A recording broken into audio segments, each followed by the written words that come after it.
Tengan muy buenos días, amados hermanos. Dios les bendiga en esta mañana. Estamos dando continuidad a nuestra primera carta del apóstol Juan. Estamos ya en el capítulo 5, en la recta final de esta carta, hermanos. Los versículos de esta mañana estarán del versículo 6 al versículo 12, con este mensaje titulado El testimonio de Dios. Dice así la palabra del Señor. Este es Jesucristo, que vino mediante agua y sangre, no mediante agua solamente, sino mediante agua y sangre. Y el Espíritu es el que da testimonio, porque el Espíritu es la verdad. Porque tres son los que dan testimonio en el cielo: el Padre, el Verbo y el Espíritu Santo, y esos tres son uno. Y tres son los que dan testimonio en la tierra: el Espíritu, el agua y la sangre. Y estos tres concuerdan. Si recibimos el testimonio de los hombres, mayor es el testimonio de Dios, porque este es el testimonio con que Dios ha testificado acerca de su Hijo. El que cree en el Hijo de Dios tiene el testimonio en sí mismo. El que no cree a Dios le ha hecho mentiroso, porque no ha creído en el testimonio que Dios ha dado acerca de su Hijo. Y este es el testimonio, que Dios nos ha dado vida eterna, y esta vida está en su Hijo. El que tiene al Hijo tiene la vida. El que no tiene al Hijo de Dios no tiene la vida. Oremos. Señor y Padre, te damos las gracias en esta mañana, Señor. Padre mío, por la salvación que nos has dado a todos los que por fe hemos venido, Señor, como mendigos, reconociendo que somos pecadores, Señor. Nos has dado esa salvación de pura gracia por tu misericordia, Señor. Gracias porque, Padre, nos has dejado el testimonio escrito de la palabra. Señor, el Espíritu Santo ha testificado a nuestros corazones. Señor, nos has traído a la vida eterna solo por la fe en tu Hijo.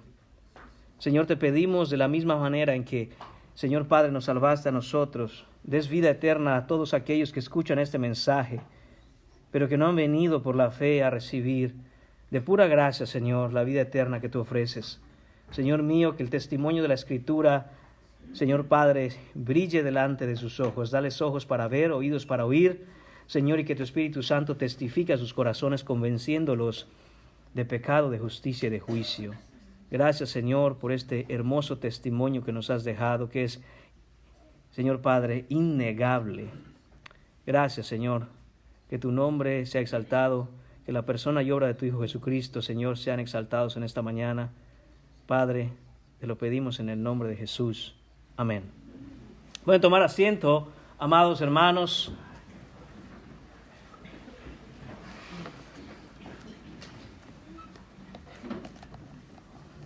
En estos versículos, hermanos, el apóstol Juan tiene la intención de dejar absolutamente claro en quién es que se debe de tener fe para ser salvo. Hermanos, este es el tema que se trata en este pasaje. ¿En quién es que hay que creer para ser salvo? Y no solo eso, hermanos, sino que es necesario que entendamos que la fe en sí misma no salva.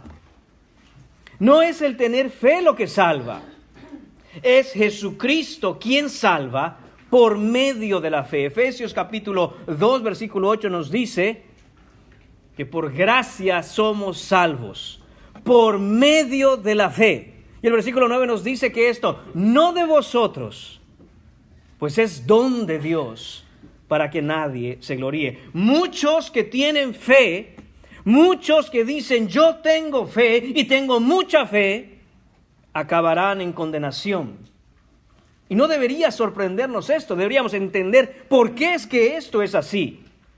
La razón por la cual muchos que tienen fe acabarán en condenación es porque su fe no está puesta en Cristo el Salvador. ¿Tienen fe? Sí, claro que tienen fe, mucha fe incluso. El problema es que esa fe la tienen en sus obras. Esa fe la tienen en que son buenas personas. Tienen fe en un Jesús, quizá, pero es un Jesús que se han inventado ellos mismos. Hermanos, el destino eterno de cada alma está en juego. De ahí la importancia de asegurarnos de que nuestra fe esté puesta en el verdadero Jesucristo. Voy a darles una ilustración, hermanos, para ver si podemos hacer más claro esta idea. Porque hay que admitir, hermanos, que decir que alguien con fe acabará en condenación probablemente va en contra de lo que naturalmente pensamos. Pero recuerde, la clave está en entender que Jesucristo es el Salvador y lo hace por medio de la fe. No es la fe la que es salvadora, en el sentido de que no es la fe en sí misma, no es la fe por la fe la que nos va a salvar, sino que la fe es el medio. La ilustración es esta, hermanos. Imagine, usted está hambriento. Llega un momento en el día en el que usted tiene hambre. ¿Y qué es lo que necesita? Usted necesita comer, necesita alimento. Usted tiene el alimento frente a usted y utiliza una cuchara para llevarse los alimentos del plato a la boca.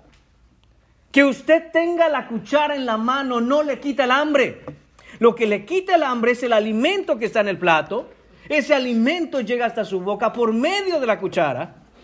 Pero usted puede tener la cuchara agarrada todo el tiempo. Si no hay alimento en el plato, no importa que tenga la cuchara, seguirá hambriento. Hermanos míos, usted puede tener en el plato un montón de piedras. Incluso usar esa cuchara para llevarse las piedras a la boca, usted seguirá hambriento, porque las piedras no son alimento. Del mismo modo, hermanos, nuestra fe nos debe conectar con el objeto de esa fe, y cuando esa fe es el Jesucristo vivo, entonces tenemos vida eterna. Es a través de la fe, es por medio de la fe, es a través del instrumento que Dios nos ha dado de pura gracia, la fe en su Hijo Jesucristo, la que nos salva.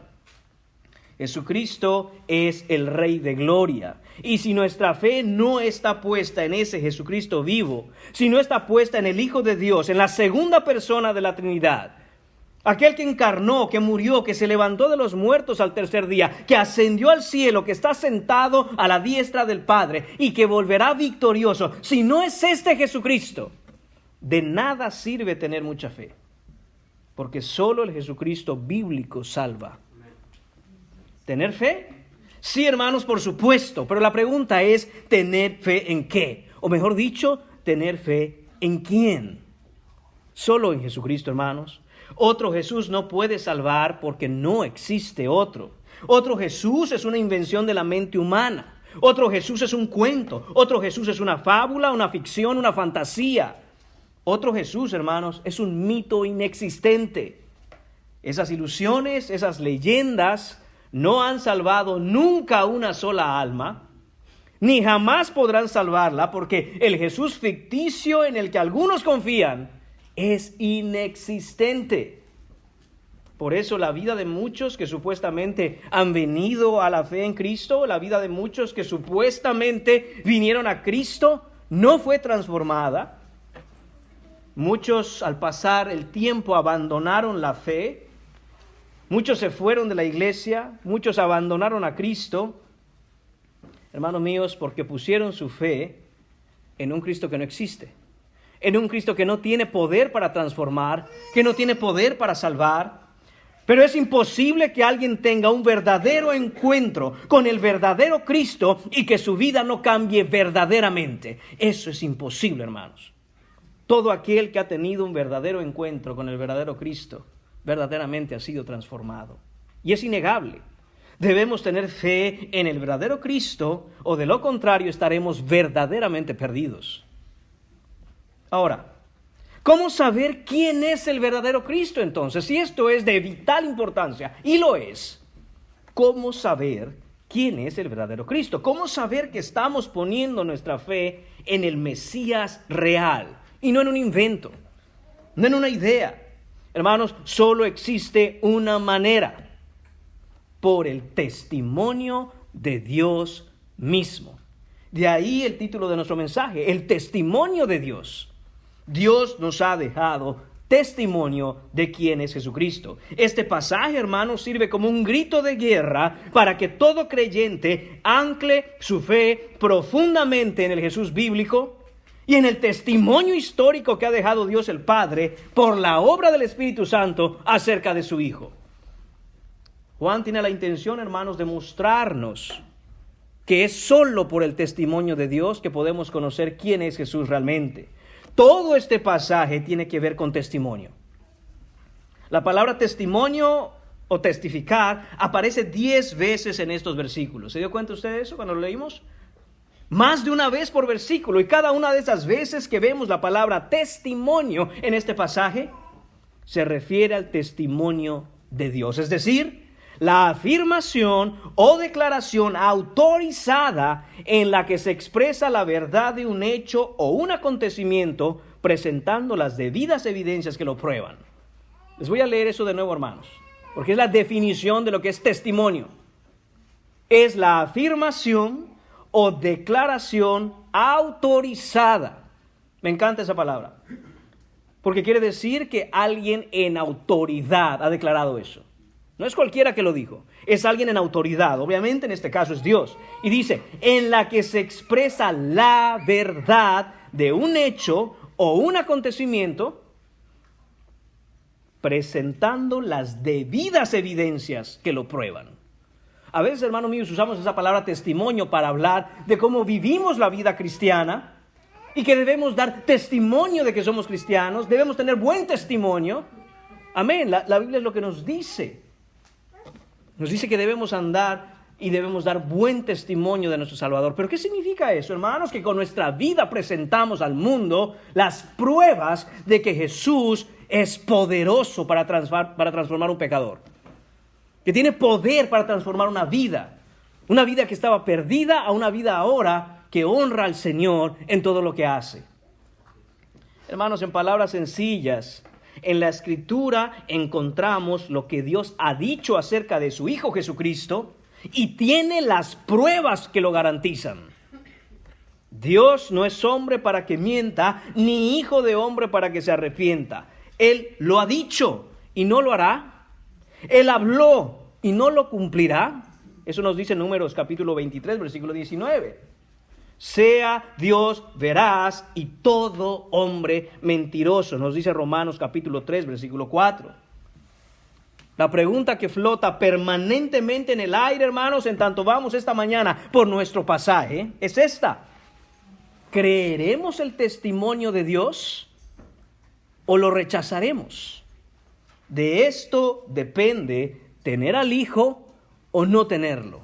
De esto depende tener la vida eterna o morir eternamente. Hermanos, vayamos al texto entonces. Tendremos 5 puntos en la mañana de hoy. Debo decirles, hermanos, que este es un pasaje extremadamente desafiante. Es de difícil interpretación y he estado luchando con este texto toda la semana. Así que, hermanos, les pido sus oraciones, Dios me ayude. Versículo 6, punto número 1, lo testificado. En este punto veremos qué es lo que se testifica en este pasaje. Lo testificado, dice el versículo 6, este es Jesucristo. Así empieza ese versículo 6. Por supuesto, este versículo 6 está conectado al versículo 5 que leímos y se predicó la semana pasada. Recordemos que aunque nosotros, hermanos, dividimos los pasajes para poder enseñarlos, predicarlos, exponerlos, hermanos, no hay una desconexión de un mensaje con otro, sino que de hecho va uno después de otro precisamente porque están conectados. Entonces, el final del versículo 5, hermanos, terminó así. Decía, ¿quién es el que vence al mundo? Y termina el versículo, sino el que cree que Jesús es el Hijo de Dios. Inmediatamente Juan pasa a decir en el versículo 6, este es Jesucristo. Entonces debemos entender esta parte de este fragmento de la Escritura, hermanos, de esa manera. Jesús es el Hijo de Dios. Este es Jesucristo. Lo que está haciendo Juan aquí, hermanos, es refutar, contradecir, desenmascarar 3 mentiras que estaban enseñando los gnósticos. Recuerde que es imposible que entendamos un pasaje si no sabemos el contexto, no solo el contexto gramatical, es decir, cómo está puesto en la Escritura para que lo entendamos, sino también su contexto histórico. ¿Qué estaba sucediendo en el momento en que Juan escribe la carta? ¿Qué estaba sucediendo en las iglesias que recibieron la carta? Y hemos hablado de esto ya varias veces. Toda esta carta se da en el contexto de una falsa enseñanza que se estaba llevando a cabo en las iglesias de Asia, que se llama el gnosticismo. Esto tenía a las iglesias del Señor en confusión. Esto tenía a los hermanos que estaban en esas iglesias yendo tras falsa doctrina. Esto estaba ocasionando que los cristianos de ese tiempo vivieran carnalmente y en pecado, pensando que eso no tenía ninguna importancia. Total, iban a morir, sus cuerpos en la carne iban a morir, y era su alma la que se iba a ir al cielo absolutamente limpia de todo pecado. Ellos pensaban que no había un efecto de lo que se hacía en la carne en el espíritu. Por lo tanto, decían, puede vivir usted como quiera, total, salvo siempre salvo, así que, bueno, no pasa nada, viva como quiera, Dios sabe, Dios conoce su corazón. Hermanos, ¿cuánto se parece esa enseñanza de los gnósticos a muchas cosas que escuchamos hoy día? Y lo que hace Juan entonces, hermanos, es tomar este fragmento y decir, hey, cuidado, hermanos, eso no es así. Primeramente, debemos entender que Jesús es el Hijo de Dios. La primera mentira que refuta Juan es que Jesús no es Dios. Los gnósticos enseñaban que Jesús no era Dios, era un hombre usado por Dios, un hombre enviado por Dios, un hombre que excepcionalmente habló por Dios, un profeta de Dios, pero no es Dios. Jesús dice, no. Juan dice, pero hermanos, no. Jesús es Dios, Jesús es el Hijo de Dios. La segunda mentira que refuta Juan es esta. Los gnósticos enseñaban que Jesús no era el Cristo, que Jesús no era el Mesías. En su calidad de hombre, él no podía ser el Mesías, sino que el espíritu del Mesías había venido sobre él, y que ese espíritu utilizaba a Jesús hombre para hacer las cosas que hizo. Y lo que hace Juan, hermanos míos, es espectacular, porque hasta el día de hoy usamos esa expresión. Dice, este es Jesucristo. Jesucristo no es el nombre de Jesús, su nombre es Jesús. Él es el Cristo. Y Juan quiere que veamos que Jesús no solo es Jesús el hombre, sino que Él es el Cristo, de tal manera que une esas dos palabras, y hasta el día de hoy llamamos a nuestro Señor Jesucristo. Une esas dos palabras o esos dos conceptos para que se vea la unidad que hay entre Jesús y Cristo. Él es Jesucristo, este es Jesucristo, el Hijo de Dios, Él es Dios. Jesucristo es Jesús el Cristo. La tercera mentira que refuta Juan aquí, hermanos, es que los gnósticos enseñaban que Cristo, el Cristo, no encarnó. Él no encarnó, es un espíritu que vino, como ya he dicho antes, sobre el hombre Jesús. Fue ungido por ese espíritu y lo conducía y lo usaba básicamente, hermanos, como si fuera una marioneta. Jesús era de carne, un hombre como usted y como yo, y nada más. El espíritu del Cristo nunca encarnó, no podía encarnar, porque ellos pensaban que siendo el espíritu de Cristo santo no podía tener relación con la carne, que es pecaminosa. Es decir, que negaban la encarnación sin pecado de Jesucristo. Para los gnósticos Jesús no era Dios, para los gnósticos Jesús no era el Cristo, y para los gnósticos el Cristo nunca encarnó. Y dice Juan, mentira, mentira, mentira. Jesús es el Hijo de Dios, Jesús es el Cristo, y el Cristo encarnó y moró entre nosotros. Hermanos míos, ¿qué es lo que se testifica? Se testifica de la persona y de la obra de Jesús. ¿Quién es realmente Jesucristo?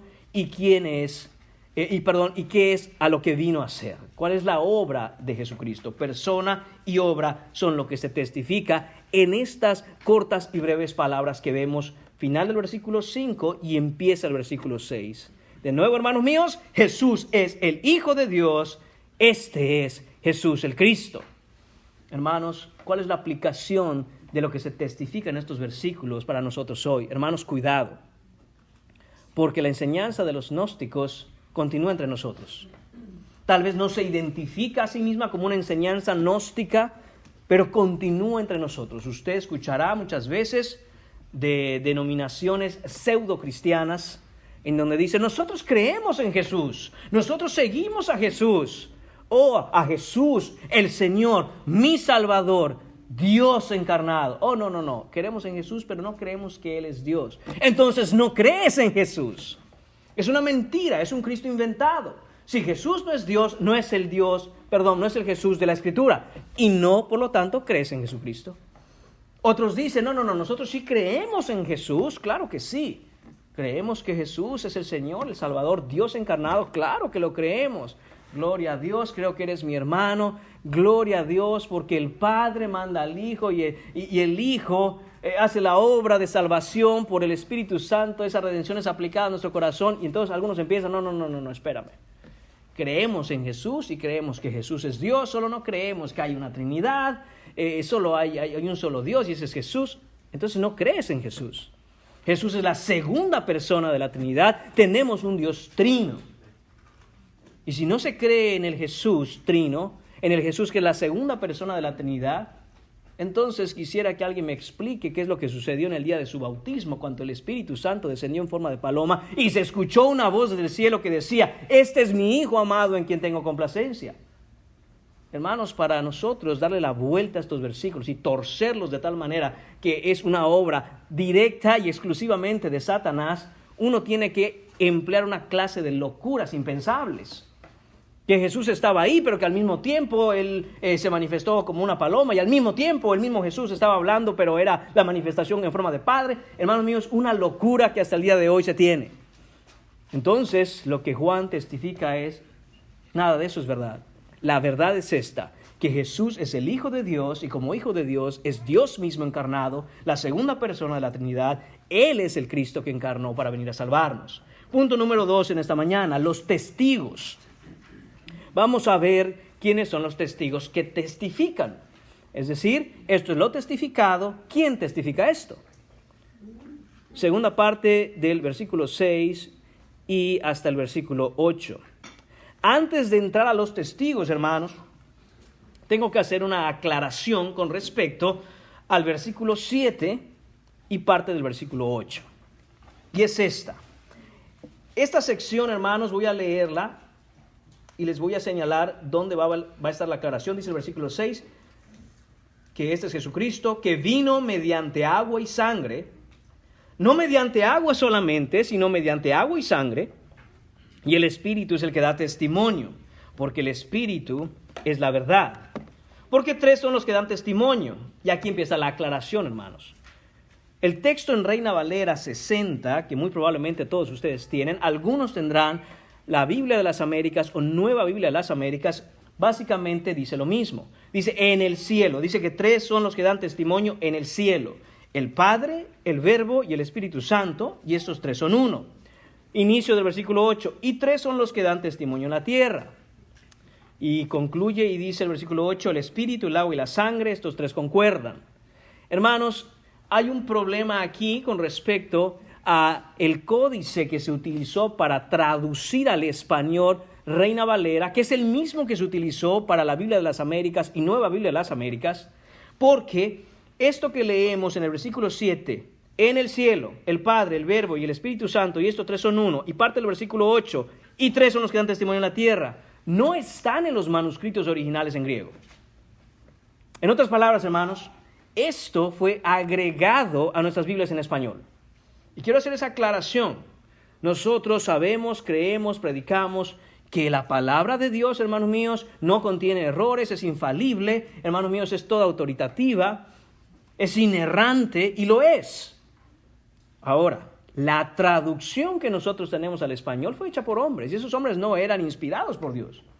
Entonces, a veces se tienen este tipo, hermanos míos, de errores del traductor. Y esto es lo que sucedió con esto.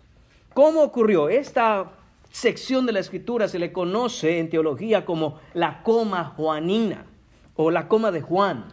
Es decir, hay un espacio, una pausa en donde fue insertado algo que no está ahí en los manuscritos antiguos en el griego. Esto solo aparece, hermanos míos, en la traducción al latín, y del latín se tomó para el español y se ha incluido esto. Entonces, hermanos, ¿cómo ocurrió? Bueno, este es el punto. En ese momento, en esa época, hacia el siglo XV, se estaba discutiendo precisamente el ataque que se tenía de falsas herejías y falsas enseñanzas contra la Trinidad. De tal forma que lo que hacían los hermanos que traducían, tiene que entender que antes, si usted quería una Biblia, no es que la pudiera encargar por Amazon y la tenía en 3 días. Un copista, una persona, un ser humano se ponía a escribir a mano toda la Biblia. Era un lujo que solo los ricos podían darse el gusto de tener. Entonces, ¿qué hacían los hermanos? Cuando veían que el versículo 7 dice, porque 3 son los que dan testimonio, inmediatamente pensaban en lo que estaba en ese momento siendo atacado, la Trinidad. Entonces, ¿qué hacían? Ponían a la parte más baja del manuscrito una nota aclaratoria, más o menos como nosotros tenemos nuestras Biblias de estudio, que leemos los versículos y abajo está la explicación. Eso hacían ellos y decían, estos 3 que dan testimonio tiene que ser el Padre, el Hijo y el Espíritu Santo, porque es de lo que se hablaba en ese momento mucho, es lo que se estaba atacando. A un punto, en algún momento, algún copista dijo, ¿por qué tenemos esto acá abajo? Si nosotros sabemos que eso es verdad, seguramente podemos incluirlo en el texto. Y eso fue lo que hizo ese copista. ¿Quién fue, hermano mío? No lo sabemos, pero alguien en algún momento decidió que fuera bueno tenerlo ahí como parte del canon. Y entonces pone esa sección en el cielo, el Padre, el Hijo, el Espíritu Santo, y estos 3 son uno, una clara enseñanza trinitaria. Y después dice, ¿qué hacemos con la siguiente parte? Bueno, y 3 son los que dan testimonio en la tierra. Hermanos, eso no debería estar ahí. De hecho, Reina Valera actualizada, una traducción que se revisó utilizando manuscritos más antiguos en 1982 de manera parcial, en el 89 de manera completa, en el 99 otra revisión, la última se tuvo en el 2015. Ya no tienen esa sección de la Escritura como algunas otras traducciones, como es la nueva versión internacional, ya no lo contienen, de tal manera que el texto, hermanos míos, original queda así. Versículo 6 queda intacto, queda igual, pero el 7 y el 8 suenan de la siguiente manera, porque 3 son los que dan testimonio, el espíritu, el agua y la sangre, y estos 3 concuerdan. Entonces, hermanos, después de esta nota aclaratoria, tengo que decir que me voy a quedar con muchas ganas de meterme de lleno a la Trinidad, pero no es la intención de Juan, ni es la intención del Espíritu Santo dar una enseñanza trinitaria en este momento. Sí se va a mencionar algunas cosas, por supuesto, con respecto a la Trinidad, pero no es el enfoque de Juan el hacerlo. De hecho, eso es lo que muchos estudiosos se dieron cuenta. No tiene nada que ver la enseñanza trinitaria en esta sección de Juan, y los hermanos que defendieron la Trinidad antes de que se encontrara en latín este texto, nunca utilizaron 1 de Juan capítulo 5 versículo 7 como un texto para defender la Trinidad. ¿Por qué? Porque no estaba. Entonces, hermanos, les recomiendo que cuando ustedes estén hablando de la Trinidad, eviten utilizar el versículo 7 de 1 de Juan capítulo 5, porque no es lo que enseña. Hay muchos otros textos de la Trinidad, y de hecho, las personas que no creen en la Trinidad y están preparadas para combatir esto, saben lo que les estoy diciendo hoy. Y si usted cita este texto, le van a decir, ¿y tú sabías que eso fue agregado? Y si uno no está preparado, uno dice, no, sí, mira, y te sacan una versión más actualizada que usa pergaminos más antiguos, y te dicen, mira, aquí no está. Entonces uno queda como, ¿y ahora qué digo? Entonces, hermanos, de nuevo, hecha esa aclaración, continuemos con los testigos, que en este caso vamos a estar hablando del espíritu, el agua y la sangre. Ellos son los que dan testimonio, hermanos, de acuerdo a este texto. Esos son los 3 testigos que presenta Juan, que nos dice, ellos dan testimonio de quién es Jesucristo. Vamos a comenzar con el espíritu.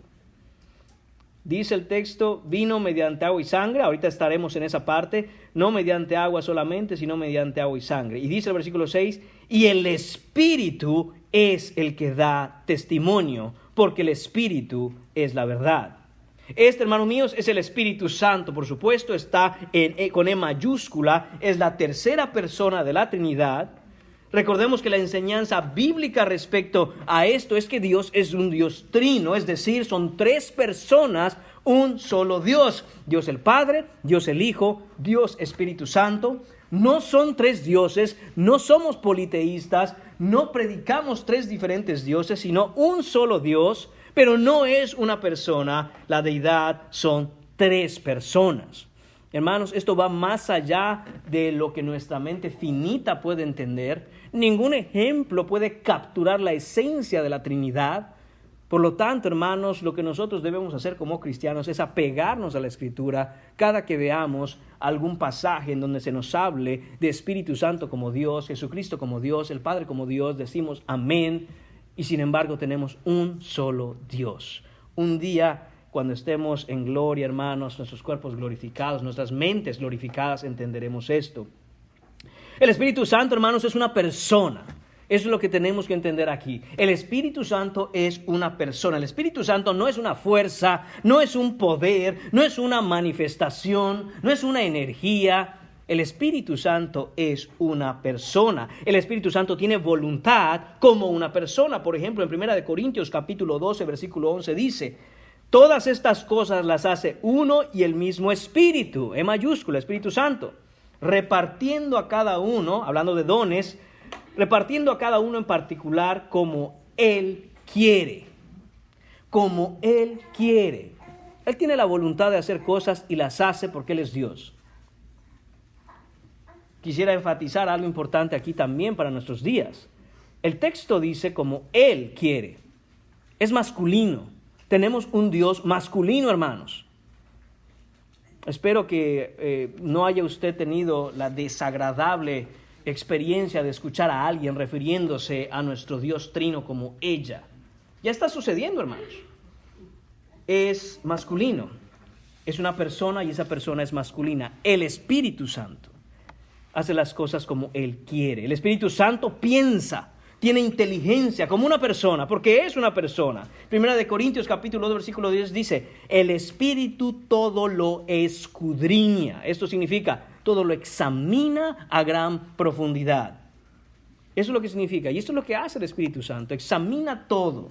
No hay una cosa en nuestra vida que Él no pueda discernir a gran profundidad. Tiene inteligencia para hacerlo. Piensa, porque es una persona. El Espíritu Santo, además, hermanos, tiene emociones.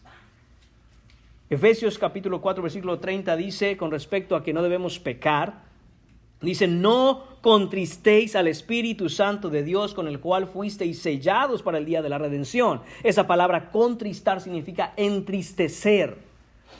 Cuando nosotros pecamos, hermanos, cuando nosotros fallamos al Señor siendo cristianos, el Espíritu Santo mora en nosotros. ¿Qué es lo que sucede con el Espíritu Santo?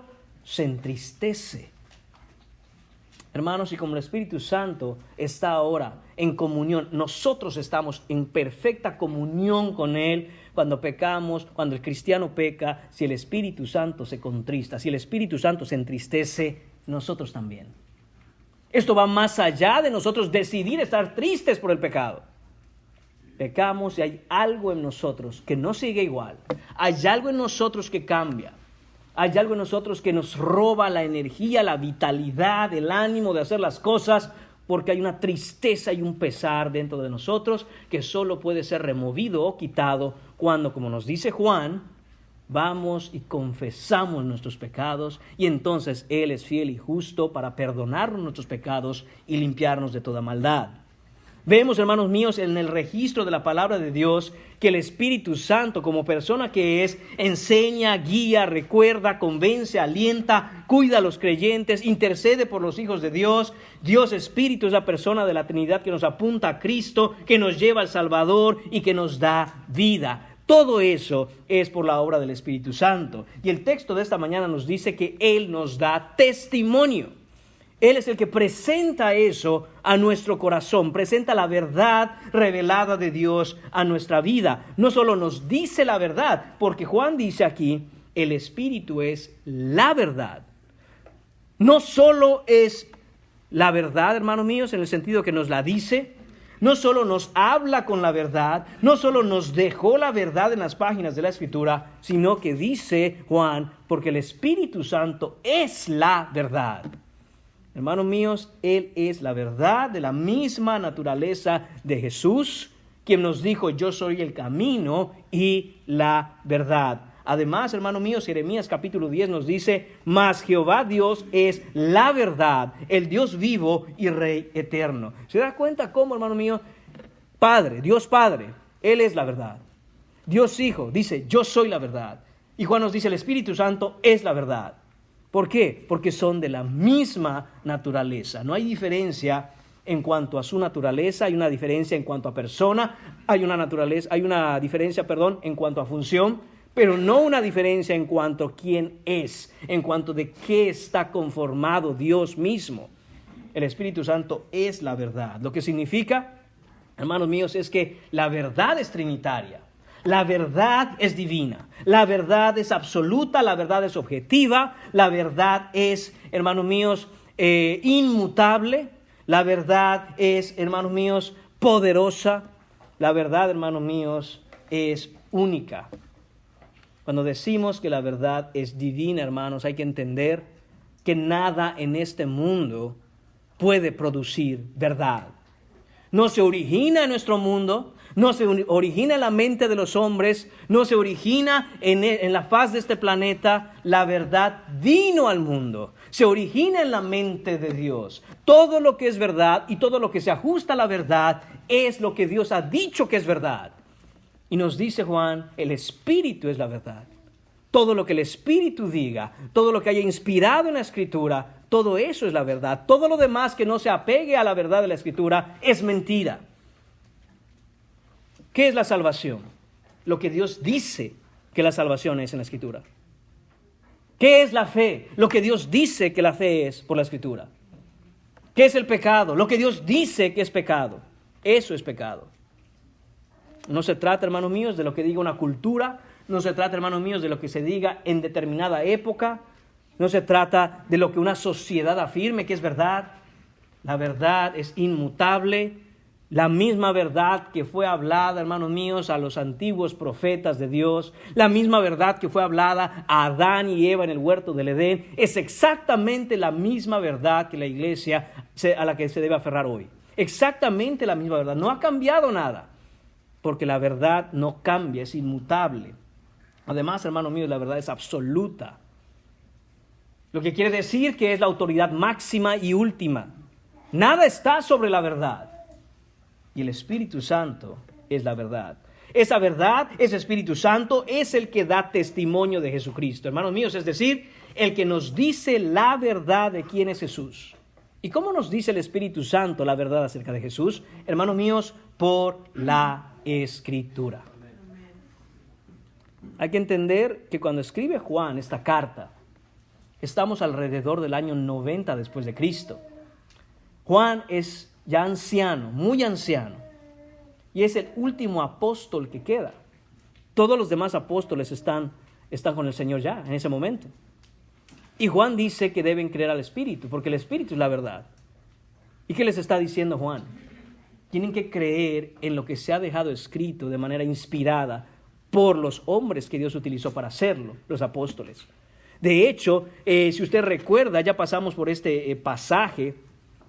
Hermanos míos, hablábamos en el capítulo 2, en el versículo 27, que Juan dice, pero la unción que vosotros recibisteis de Él permanece en vosotros y no tenéis necesidad de que nadie os enseñe, así como la unción misma os enseña todas las cosas, y es verdadera y no es mentira, según ella os ha enseñado permanecer en Él. Y anteriormente a esto, de nuevo, esto ya se predicó, cuando vemos la palabra unción ahí, está hablando del Espíritu Santo que inspiró la palabra. Entonces lo que nos está diciendo Juan, hermanos míos, lo que le dijo a las iglesias de Asia en ese momento es, usted tiene que aferrarse a la palabra de Dios.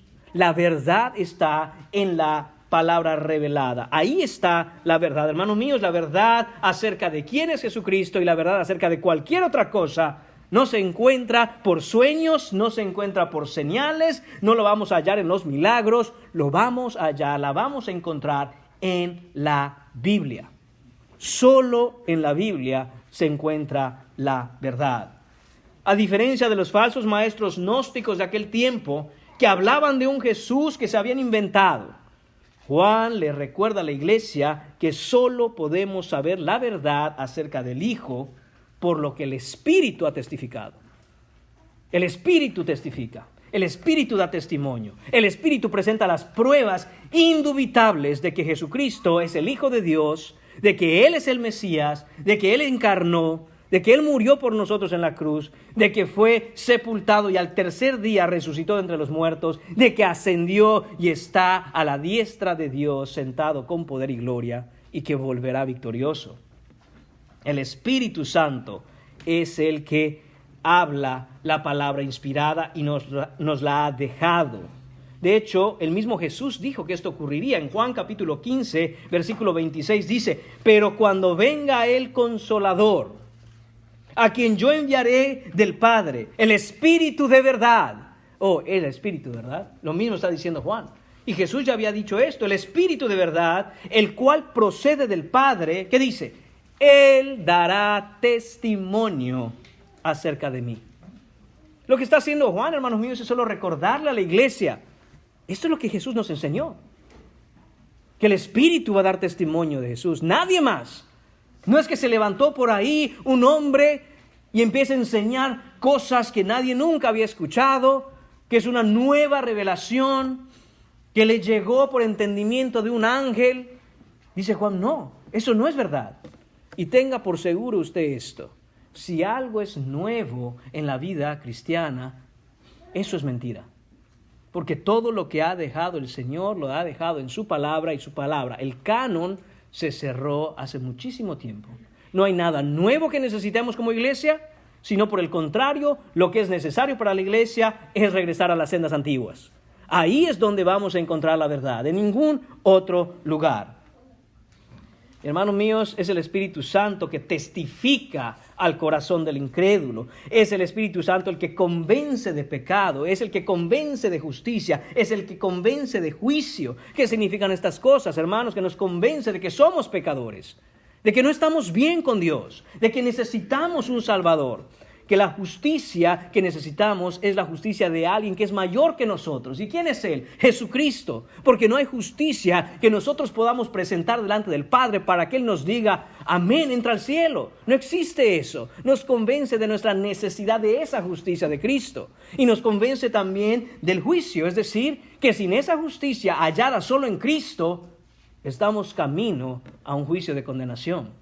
Él es el que convence de estas cosas al corazón incrédulo. Cada que se predica, hermanos míos, cada que usted comparte el evangelio con alguien, cada que usted comparte la palabra fielmente con alguien, hay dos cosas que están ocurriendo y debemos entenderlas. La primera es el llamamiento externo. ¿Qué es eso? El llamamiento que el pastor, el predicador, el ministro o el hermano hace a aquel incrédulo cuando le comparte la palabra y lo llama al arrepentimiento. Ese llamamiento externo es hacer llegar la palabra de Dios a los oídos del inconverso. Hermanos, pero no podemos hacer nada más allá que eso. Solo podemos llevar la palabra de Dios hasta los oídos del inconverso. Pero en su misericordia, el Espíritu Santo hace el llamamiento interno. ¿Qué es eso? Llevar la palabra de Dios de los oídos del incrédulo hasta el corazón. Y empieza a convencerlo, empieza a confrontarlo con su vida, a confrontarlo con su pecado, haciéndole entender que necesita un Salvador. Eso es lo que está ocurriendo constantemente cuando se habla la palabra. ¿Y qué hace el inconverso? Resiste al Espíritu Santo. Su corazón no quiere escuchar eso. No le interesa escuchar la verdad, porque le gusta y ama vivir en la mentira. De hecho, hermanos, en Hechos capítulo 7, quiero que vayamos ahí, hermanos, versículos 51 a 60, pasa algo que de verdad, hermanos, es espectacular como todo lo que leemos en Hechos. El libro se llama Hechos de los Apóstoles, pero bien pudiéramos llamarlo Hechos del Espíritu Santo a través de los apóstoles, porque todo lo que vemos en Hechos lo está haciendo el Espíritu Santo. Y note qué sucede aquí, hermanos, como dije, Hechos capítulo 7, versículo 51 en adelante. Esteban está predicando. Le está predicando a los judíos. ¿Y qué es lo que sucede? Después de él testificar de Jesucristo, después que él está mostrando por la palabra quién es Jesús, los llama al arrepentimiento. Hermanos, Esteban no está jugando. Esteban sabe lo que está sucediendo. Esteban no tiene miedo de que alguien ahí se vaya a ofender. Esteban no tiene miedo de lastimar la sensibilidad de algunos. Y les dice duro, les dice claro, les dice directo. Duros de cerviz, les dice. Incircuncisos de corazón y de oídos. Vosotros resistid siempre al Espíritu Santo. Hermanos, Esteban está predicando su corazón lleno del Espíritu Santo al Señor para el arrepentimiento de las almas, para la salvación de los hombres. Y mira que esos hombres están ahí torciendo la boca, rechinando los dientes, y les dice muy bien Esteban: ustedes son duros de cerviz. Ustedes tienen un corazón y unos oídos incircuncisos, resisten el testimonio del Espíritu Santo. Y dice: como vuestros padres, así también vosotros. ¿A cuál de los profetas no persiguieron vuestros padres y mataron a los que anunciaron de antemano la venida del justo? El justo es Jesucristo, de quien vosotros ahora habéis sido entregadores y matadores. Vosotros recibiste la ley por disposición de ángeles y no la guardasteis. ¿Qué les está diciendo Esteban a ellos? Ustedes recibieron la revelación de todo el Antiguo Testamento de manera divina. Y con eso no quieren obedecer al Señor. Hermanos, él empieza a hablar de que habían matado profetas antes, que hablaban la verdad. Esteban sabe lo que se avecina. Esteban sabe lo que va a pasar. Esteban sabe que esa gente no puede soportar más su predicación. Y no es por él, es por la verdad y por la obra del Espíritu Santo que está haciendo efecto en el corazón de los judíos, y ellos resisten esa obra. Oyendo estas cosas, dice el versículo 54, se enfurecían en sus corazones y crujían los dientes contra él. No pueden hacer nada contra el testimonio de la verdad. No pueden hacer nada contra el testimonio del Espíritu Santo. Así que tenemos que acabar con aquel que habla por el Espíritu Santo. ¿Y qué es lo que sucede? Esteban, lleno del Espíritu Santo. Noten cómo de nuevo, segunda vez en este corto pasaje, que se nos hace énfasis de que esta obra estaba siendo hecha por el Espíritu Santo a través de Esteban. Lleno del Espíritu Santo, puestos los ojos en el cielo, vio la gloria de Dios y a Jesús que estaba a la diestra de Dios, y dijo: he aquí veo los cielos abiertos y al Hijo del Hombre que está a la diestra de Dios. Hermanos, este es un texto trinitario. Úselo todas las veces que quiera. Esteban levanta los ojos al cielo, lleno de el Espíritu Santo. ¿Y a quién ve? A Dios el Padre. ¿Y a su diestra a quién? A Dios el Hijo. Y dice entonces ellos, dando grandes voces, gritando, hermanos, y tapándose los oídos, no soportan la predicación de Esteban, arremetieron a una contra él, y echándole fuera de la ciudad, le apedrearon. Y los testigos pusieron sus ropas a los pies de un joven que se llamaba Saulo, y apedreaban a Esteban mientras él invocaba y decía: Señor Jesús, recibe mi espíritu. Y puesto de rodillas, clamó a gran voz: Señor, no le tomes en cuenta este pecado. Y habiendo dicho esto, durmió. Hermanos, lo que vemos aquí es la obra del Espíritu Santo haciendo ese llamamiento interno y el corazón del inconverso resistiendo al Espíritu Santo. Pero quisiera mostrarles una cosa que ha llamado mi atención mucho, y es el versículo 58 de este pasaje, que dice que mientras apedreaban a Esteban, dice que habían unos testigos, nuestro tema de hoy, que pusieron sus ropas a los pies de un joven que se llamaba Saulo. Usted sabe cuál es la historia. Saulo después sería Pablo. Hermanos, Saulo estaba ahí parado. Saulo escuchó la predicación de Esteban. Saulo escuchó, hermanos míos, la exhortación de Esteban. Y aunque en ese momento no creyó, el texto nos dice que unos testigos, el texto se refiere a algunas personas que estaban ahí, que eran testigos oculares de lo ocurrido, providencialmente pusieron las ropas de Esteban a los pies de Saulo. ¿Por qué no, hermanos míos, a los pies de cualquier otro que estaba ahí? Porque el Espíritu estaba dando testimonio al corazón de Pablo de que lo que estaba ocurriendo era la obra del Santo Espíritu de Dios. Y un capítulo después, en el capítulo 9, ¿qué sucede? Se le aparece el Señor a Saulo y Saulo dice: Señor, ¿quién eres? Ya lo llamaba Señor. ¿Qué nos enseña esto, hermanos? Que aunque nosotros como cristianos, como hombres de carne y hueso, como mujeres de carne y hueso, no podemos hacer absolutamente nada más sino llevar el testimonio de la Escritura a los oídos del inconverso. Confiamos en que el testimonio del Espíritu Santo hará la obra en ellos, en aquellos que Dios quiera tener misericordia. Y oramos que el Señor quiera tener misericordia de todo aquel que escuche la verdad. Hermanos, este es el testimonio del Espíritu. Esto es lo que nos está diciendo Juan. Los gnósticos pueden hablar de lo que sea y enseñar cualquier bobada que les parezca, pero nosotros confiamos en el testimonio escrito y en el testimonio del Espíritu Santo que obra en el corazón de aquel que no cree.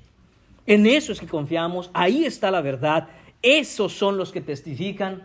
En un sentido, hermanos, por supuesto, todos estamos llamados a testificar de Cristo, pero tenemos que entender que es el Espíritu Santo, en última instancia, el que trae convicción de pecado y el que testifica al corazón de piedra para convertirlo en un corazón de carne. Ahora, hermanos míos, pasemos a agua y sangre. Cuando veía estos versículos durante la semana, decía, hermanos, ¿en qué lío estoy metido? Hermanos, dice el texto que Jesucristo vino mediante agua y sangre, no mediante agua solamente, sino mediante agua y sangre, porque tres son los que dan testimonio: el Espíritu, del que ya hablamos, el agua y la sangre, y estos tres concuerdan. Vemos primero que dice que Jesús vino. Lo que quiere decir, hermanos, la implicación aquí es que Jesús no empezó a existir en el momento en que nació en la historia, sino que Él ya había existido desde siempre y vino a este mundo. De hecho, es lo que el mismo Juan en capítulo 1 nos dice. En el versículo 1 dice: en el principio era el verbo, y el verbo era con Dios. Cuando vemos verbo se refiere a Jesús.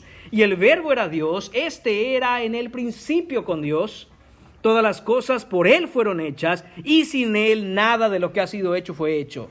En Él estaba la vida, y la vida era la luz de los hombres. En el versículo 9 nos dice que aquella luz verdadera que alumbra a todo hombre venía a este mundo. Juan empieza a anunciar que vendría el Salvador, que encarnaría, pero ya nos ha dejado claro que Él ha existido desde siempre, desde la eternidad pasada. Existe Jesucristo porque Él es Dios y Dios es eterno. En el versículo 14 y en el versículo 15 dice: y aquel verbo fue hecho carne y habitó entre nosotros, y vimos su gloria, gloria como el unigénito del Padre, lleno de gracia y de verdad. Dice: Juan dio testimonio de Él y clamó diciendo: este es de quien yo decía, el que viene después de mí. El punto es claro: Jesús no empieza a existir cuando nace de María.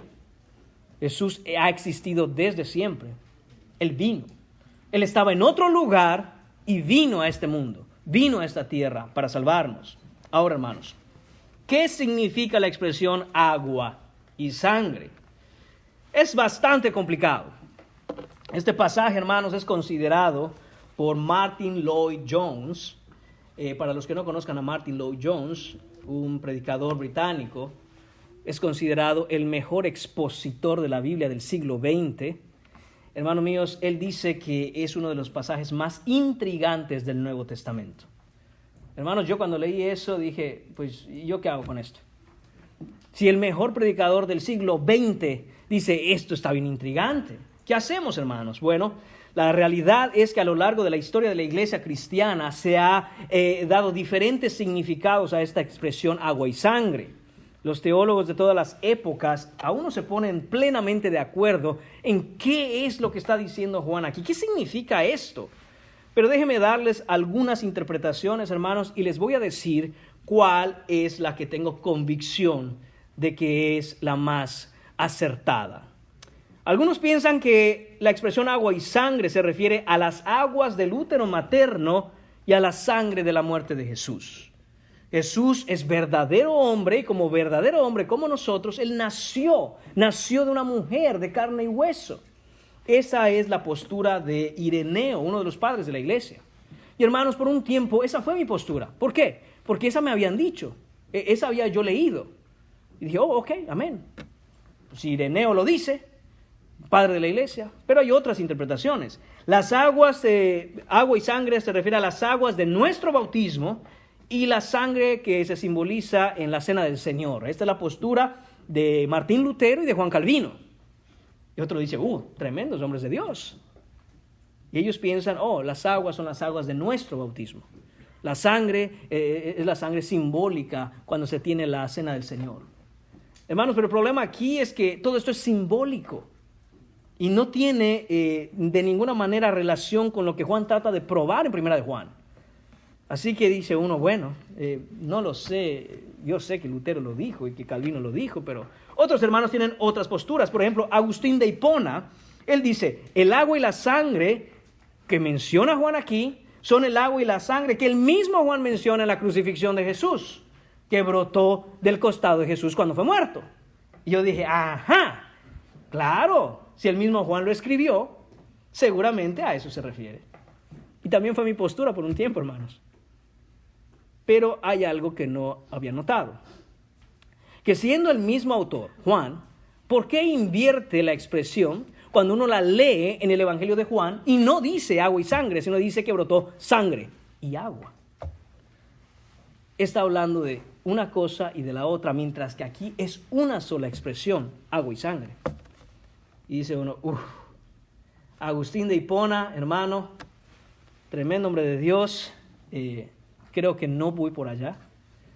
Así que, hermanos, la última que les doy, y es la que tengo convicción que es la verdad de la cual les voy a explicar y exponer, es que agua y sangre se refieren al agua del bautismo de Jesús y la sangre de su crucifixión. Esta es la postura de Tertuliano. Esta es la postura más antigua. Y ya con eso, hermanos, me dio un poco más de confianza. ¿Por qué? Porque mientras más antiguo, pues más cercano a los verdaderos hechos que muy probablemente Tertuliano escuchó de quienes presenciaron todo.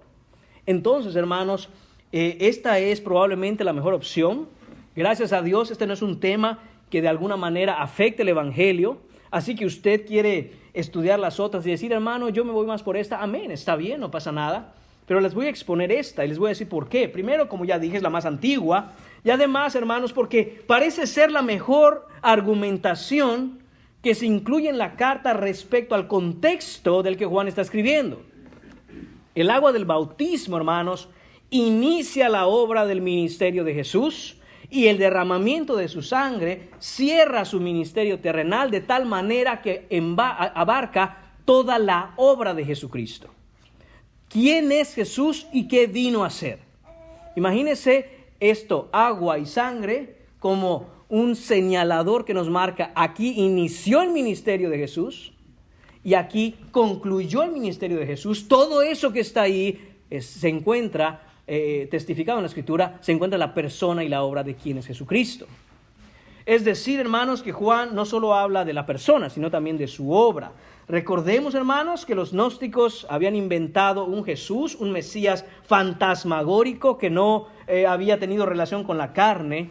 Ellos enseñaban que Jesús fue solo un hombre, como ya les dije, y vino un espíritu sobre él y lo ungió, pero él no era Dios, sino que era un ungido de Dios. Él no tenía relación directa con Dios, sino que ese espíritu lo guiaba. Y hermanos, de esa falsa enseñanza nacen una serie de mentiras que, como ya también les mencioné, llegaban a conclusiones como podemos vivir una vida abiertamente en pecado. Total, el pecado es en la carne no tiene relación con el espíritu de ninguna manera, así que usted puede pecar mientras usted declara que Jesús es el Señor. El día que usted muera, su espíritu se va al cielo, no se preocupe. Hermanos, qué conveniente. Ninguna responsabilidad de santificación, ninguna responsabilidad de honrar al Señor con nuestra vida. Simplemente ellos explicaban, usted tranquilo, viva como quiera, pero en su corazoncito crea en el Señor y ya verá, su alma será salva. Total, la carne va a ser destruida un día. No pasa nada. ¿Quiere ponerse tatuajes? Los que quiera, total. Ese cuerpo se va a ir a la tierra, no pasa nada. Eso es, hermanos, lo que se enseñaba. Y la iglesia vivía de una manera carnal. Y dice Juan, no es así. Porque hay un testimonio. Y ese testimonio no solo da el Espíritu, sino que históricamente se ha registrado el bautismo de Jesús, históricamente se ha registrado la crucifixión de Jesús. Juan está aclarando esto, hermanos, que Jesucristo vino mediante agua. Eso lo creían los gnósticos. Dice, sí, claro, hubo un bautismo. Y Juan nos dice, no mediante agua solamente, por eso esa expresión que tiene Juan ahí, sino mediante agua y sangre. Los gnósticos creían que el que murió en la cruz fue el hombre. Dios no puede morir, Dios no murió. Es el hombre quien murió. En el momento de la crucifixión, ese espíritu de unción que estaba sobre Jesús, que era el Mesías, que era Dios, se desprendió de Jesús y se fue al cielo. El que murió fue un hombre. Y dice Juan, eso no es cierto. Dios dio su vida por nosotros. De manera literal, registrada históricamente en la palabra de Dios, Él murió por nosotros. Verdaderamente el Hijo de Dios murió por nosotros. Hermanos míos, vemos entonces cómo bautismo es lo que se testificó acerca de Jesucristo el día que Él se bautizó. Mateo capítulo 3, versículos 3 a 17. Entonces Jesús vino de Galilea a Juan al Jordán para ser bautizado por Él. Mas Juan se le oponía diciendo, yo necesito ser bautizado por ti, ¿y tú vienes a mí? Pero Jesús le respondió, deja ahora, porque así conviene que cumplamos toda justicia. Entonces le dejó, y Jesús, después de que fue bautizado, subió luego del agua, y he aquí los cielos le fueron abiertos, y vio al Espíritu de Dios que descendía como paloma y venía sobre él, y hubo una voz de los cielos que decía, este es el testimonio, hermanos, este es mi Hijo amado, en quien tengo complacencia. Dios Padre está diciendo, este que ven aquí es mi Hijo, el que estaba conmigo en gloria, al cual enviado para la salvación de todo aquel que se arrepiente. Él es mi Hijo, Él es Dios encarnado. Eso es el testimonio que da el agua. Por otro lado, el derramamiento de su sangre también en la crucifixión testifica de quién es Jesús. Mateo 27, versículos 41 a 54, leemos, de esta manera también los principales sacerdotes, escarneciéndole con los escribas y los fariseos y los ancianos, decían, a otro salvó, a sí mismo no se puede salvar. Si es el Rey de Israel, descienda ahora de la cruz y creeremos en Él. Confió en Dios, libérele ahora si le quiere, porque Él ha dicho, se están burlando de Jesús, dice, porque Él ha dicho, soy Hijo de Dios. Continúa el texto, lo mismo le injuriaban también los ladrones que estaban crucificados con Él, y desde la hora sexta, hermanos míos, empieza Dios a proclamar desde los cielos en toda la creación una cosa, dice, hubo tinieblas sobre toda la tierra hasta la hora novena. Cerca de la hora novena, Jesús clamó a gran voz diciendo, Elí, Elí, lama sabactani. Esto es, Dios mío, ¿por qué me has desamparado? Algunos de los que estaban allí decían, al oírlo, a Elías llama a este. Y al instante, corriendo uno de ellos, tomó una esponja, la empapó de vinagre y poniéndola en una caña le dio de beber. Pero los otros decían, deja. Veamos si viene Elías a librarle. Mas Jesús, habiendo otra vez clamado a gran voz, entregó el Espíritu. Versículo 54. Hermanos míos, después de todas las señales que hubieron el día de la crucifixión, el centurión y los que estaban con él guardando a Jesús, visto el terremoto y las cosas que habían sido hechas, temieron en gran manera y dijeron, verdaderamente este es el Hijo de Dios. Y ahí vemos, hermanos, cómo el Espíritu Santo testifica que Jesús es el Hijo de Dios. El bautismo, hubo el testimonio de Dios Padre diciendo, este es mi Hijo. Y vemos en la crucifixión el testimonio que dicen estos hombres después de ver los grandes acontecimientos y hechos de la crucifixión. Este verdaderamente es el Hijo de Dios. Hermanos míos, esto es lo que estamos viendo con respecto a los que testifican. Ahora, hermanos, de manera más breve pasaremos por 3 puntos más. El testimonio divino. Dice el versículo 9 y parte del versículo 10. Si recibimos el testimonio de los hombres, mayor es el testimonio de Dios. Porque este es el testimonio con que Dios ha testificado acerca de su Hijo. El que cree en el Hijo de Dios tiene el testimonio en sí mismo. Hermanos, no hay mayor testimonio que el testimonio de Dios. La idea que Juan propone aquí es esta, que nosotros siendo hombres, siendo humanos, cuando otro ser humano, cuando otro hombre dice algo y tiene las pruebas para confirmar, que tiene las pruebas que garantizan que lo que dice es cierto, nosotros les creemos.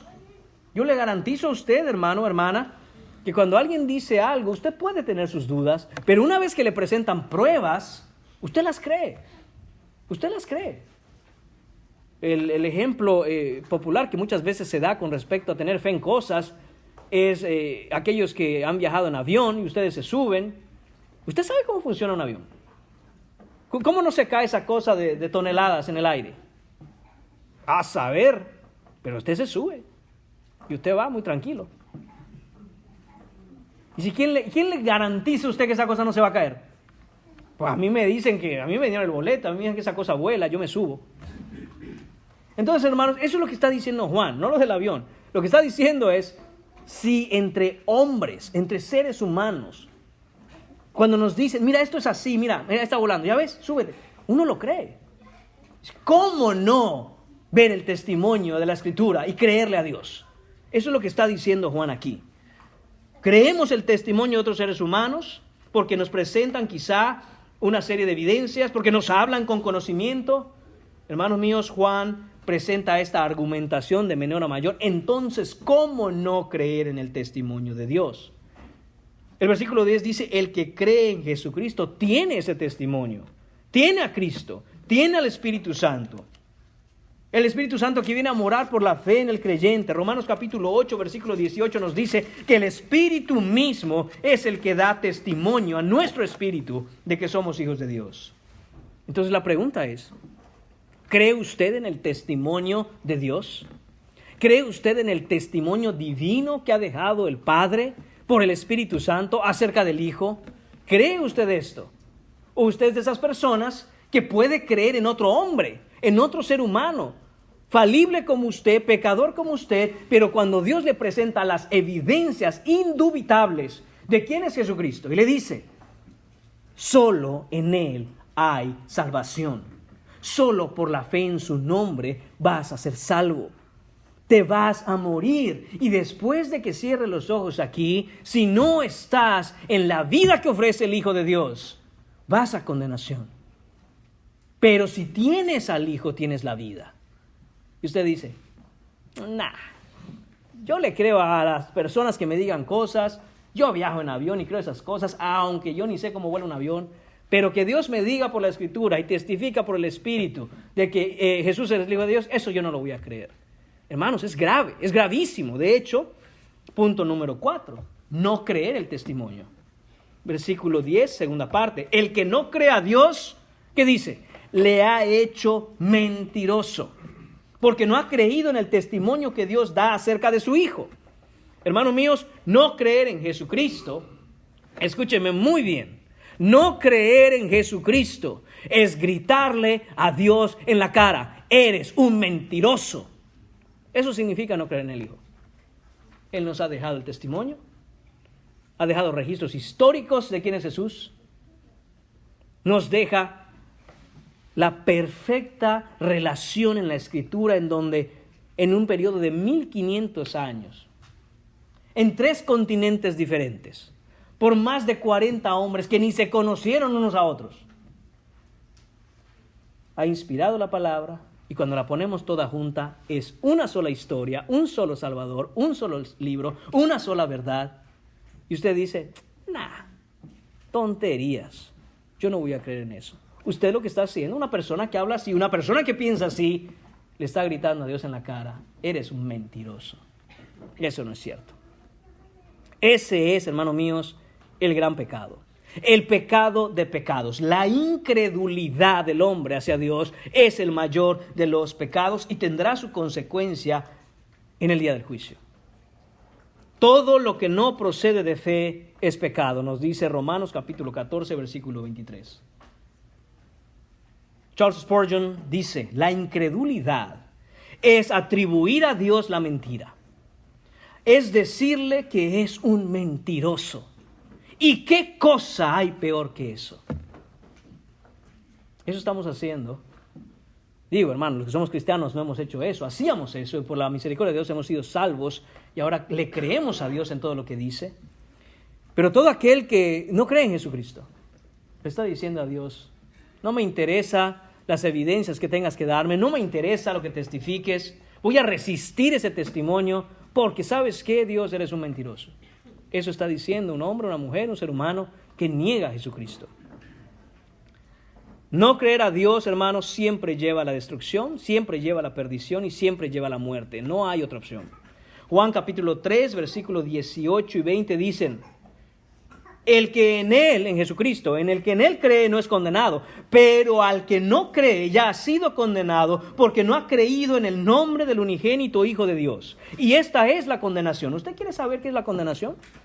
Juan nos dice en capítulo 3, versículo 19, que la luz vino al mundo y los hombres amaron más las tinieblas que la luz porque sus obras eran malas. Porque todo aquel que hace lo malo aborrece la luz y no viene a la luz para que sus obras no sean reprendidas. Por eso la gente se va de la iglesia. Porque cuando la luz de la Escritura, la luz de la palabra, empieza a echar iluminación sobre sus obras, dicen, yo mejor voy de aquí. En lugar de correr a la luz para ser limpiado, transformado y cambiado, mejor huyen a hacer pecado a una parte donde piensan Dios no los va a ver. Y no saben que todo lo que hacen, lo hacen delante de la presencia de Dios, no importa dónde estén. Juan 3:36, en la segunda parte dice, el que rehúsa creer en el Hijo no verá la vida, sino que la ira de Dios está sobre él. Hermanos, esto es no creer el testimonio. Y por último, punto número 5, creer el testimonio. Versículos 11 y 12. Y este es el testimonio, que Dios nos ha dado vida eterna y esta vida está en su Hijo.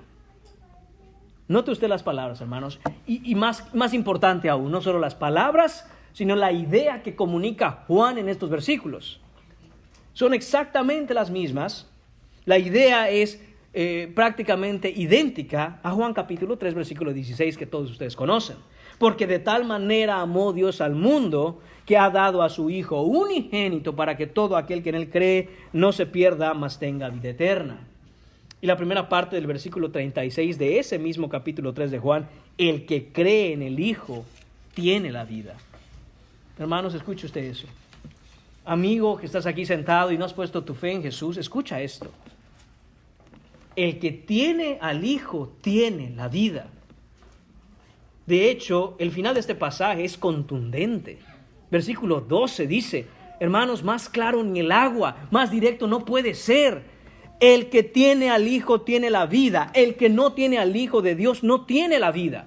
Hermanos míos, no hay vida fuera de Jesucristo. No hay nada fuera de Jesucristo. No hay esperanza. No hay ningún favor de parte de Dios. No hay gracia. No hay salvación. No hay vida futura. No hay eternidad, sino la eternidad del infierno. Solo el que está en el Hijo, solo el que tiene al Hijo tiene la vida. Y por amor a tu alma, si estás aquí sentado y no estás en Cristo, te pido, te digo, te insto. Ven a Jesucristo hoy, porque el que tiene al Hijo tiene la vida. Y si no tienes al Hijo, no tienes la vida.